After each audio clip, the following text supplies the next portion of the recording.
Magandang araw mga kaibigan, ako nga pala si NJ at welcome sa NJ Mejia TV. Dito sa ating channel, pag-uusapan natin ang mga paksang may kinalaman sa kultura, buhay, at politikang pang-Pilipino. Kaya, kung interesado ka sa mga paksang ito, siguradong magugustuhan mo dito.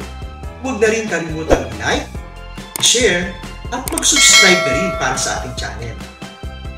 Ngayon, simulan na natin ang ating talakayan. Tara, samahan niyo ako.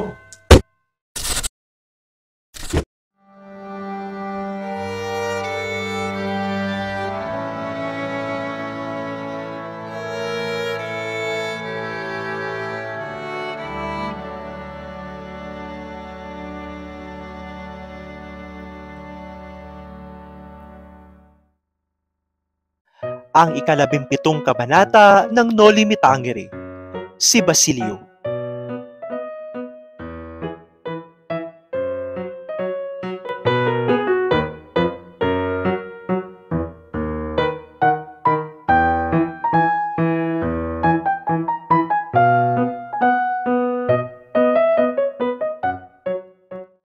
Gabi nang makarating si Basilio sa kanilang bahay, duguan at humihingal.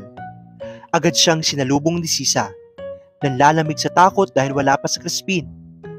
Hindi agad makapagsalita si Sisa, ngunit nang makita ang dugo sa noo ni Basilio, sumigaw siya sa pag-aalala. Ipinaliwanag ni Basilio na naiwan sa Crispin sa kumbento. Buhay daw ito, at tumakas lamang siya dahil hinabol siya at binaril ng mga gwardiya sibil matapos siyang pagbawalang umuwi.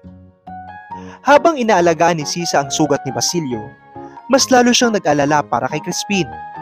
Ikinuwento ni Basilio na pinagbibintangan ng kapatid na nagnakaw, ngunit itinago niya ang katotohanang sinasaktan ito sa kumbento upang hindi lalong masaktan ang ina. Naniniwala si Sisa na inaapi ang kanyang mga anak dahil sila ay mahirap.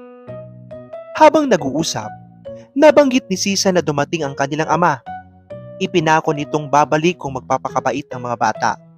Ngunit galit ang naramdaman ni Basilio dahil sa paghihirap na dinaranas nila sa kamay ng ama. Pilit nitong ibinalik ang kanyang salita nang makita niyang umiiyak si Sisa. Pilit na pinatulog ni Sisa ang anak at pagod na si Basilio kaya nakatulog din.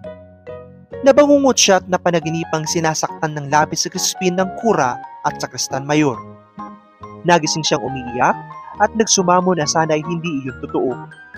Ayaw niyang sabihin kay Sisa ang masamang panaginip, kaya gumawa lamang siya ng mababaw na kwento. Pagkatapos, sinabi ni Basilio ang kanyang balak.